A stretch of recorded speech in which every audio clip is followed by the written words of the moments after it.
In the healing journey,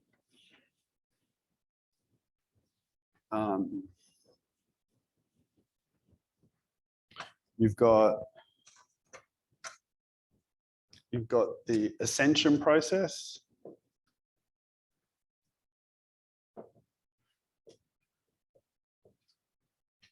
which is basically moving from body embodiment,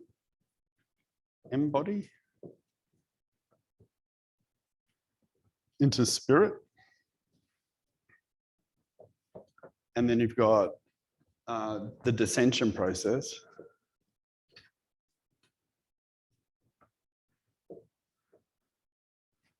which is spirit into embodiment.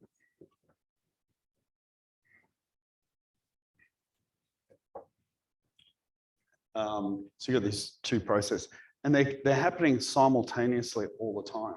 So there's a constant stream of spiritual energy and information streaming into the body, and then there's a constant movement of the body experience streaming into spirit. It's like two sort of data streams moving concurrently.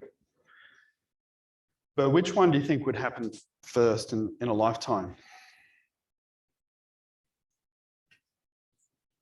The dissension process. So, we're baked in our mother's oven, and we pop out, and then we're this like flailing little jelly bean, and there's a process over that infant's journey of the spirit anchoring progressively in.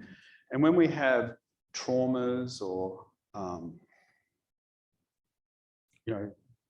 disconnections with the world and things like that, then at those different stages of development, the spirit doesn't actually connect properly. And so there's all this information and wisdom and energy sort of floating untethered in the spirit realm. And that's what a trauma is. So trauma is less about what happened and more about what that leaves you with, which is that disconnection. And so you might be operating at 30% of your connective capacity, or you might be operating at 70% of your connective capacity. But ultimately, we want to be moving towards that 70%. And so the spirit realm has like reverse laws to the physical realm. So once you go from the physical through the astral into the causal is a spiritual realm, and the causal has like opposite laws of physics. So the laws of physics in the causal realm have like what they call negative entropy. So where everything moves from disorder into order. While in the physical realm, we have positive entropy and everything goes from order into disorder. And in order to create order, you need to put energy into the system. And then energy is diminishing as well. So it's pretty hectic. And so if your body's disorganized, so the way to, or you're emotionally disorganized, or you're neurologically disorganized, so if you're not operating at your full potential, and a lot of you might not even know what your full potential is. You might not understand what that is. Yeah. But if you're not operating at full potential, then we basically have to go back and rejig the dissension process. So we basically have to go back, find out all the different variables that we need to touch in with in order to reactivate that individual client's dissension process so that they come into their body, so that their eternal spirit starts to light up all the different pathways in their physical body. And so sometimes we're born into our bodies and we have trauma, and not just from this life, but from past lives that leave us disconnected. And we identify with that disconnected state. So we go, oh, I am this, and I am that, and I have this issue, and I have that issue. So, one of mine was, I am dyslexic. So, when I was a 5 or 6 year old, my mum took me to a learning specialist. They went, oh, he's dyslexic. So then I had that label, which was like a double-edged sword because it meant that I had to be proactive to work with it, but also it was a label of, and it created an identity. So then I could be attached to that and use it as an excuse of how I'm limited in this world. But in every wound or every disconnection that we carry, there's always some sort of gem, some sort of powerful gift that lies in that as well. And it's the process of dissension, bringing spirit into physical embodiment that will wake that up.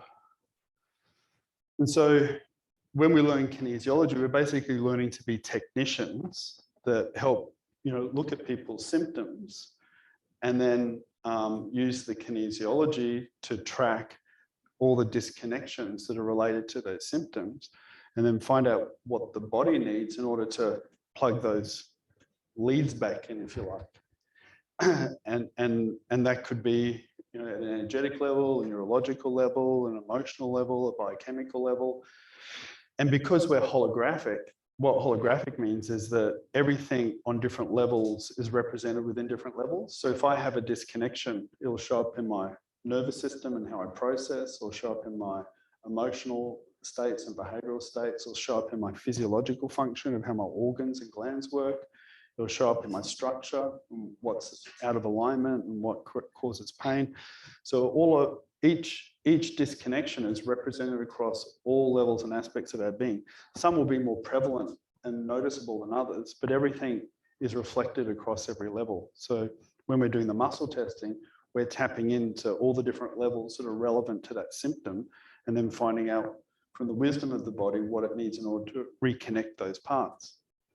And once those parts reconnect, then healing is spontaneous, because the only reason we're not healed is because of the disconnection. And once that spirit plugs back into the body, then the body knows exactly what to do. So it heals itself. So it heals itself. So we're just facilitator of that plugging in process. And once it's plugged in, then it just starts to do its own thing. So obviously that ability has gone offline, and that's why the person has a persisting symptom. And so we're using the muscle testing to find out the parameters of what's needed in order for that plug-in process to occur. There you go, kinesiology in a nutshell. So the ascension process is great, but you need to descend fully before you can ascend properly. And so a lot of the time you can't, like you're a spirit, you come into a body, you have an experience, and then you ascend out of that body, or you ascend with that body potentially as well if you're up for it.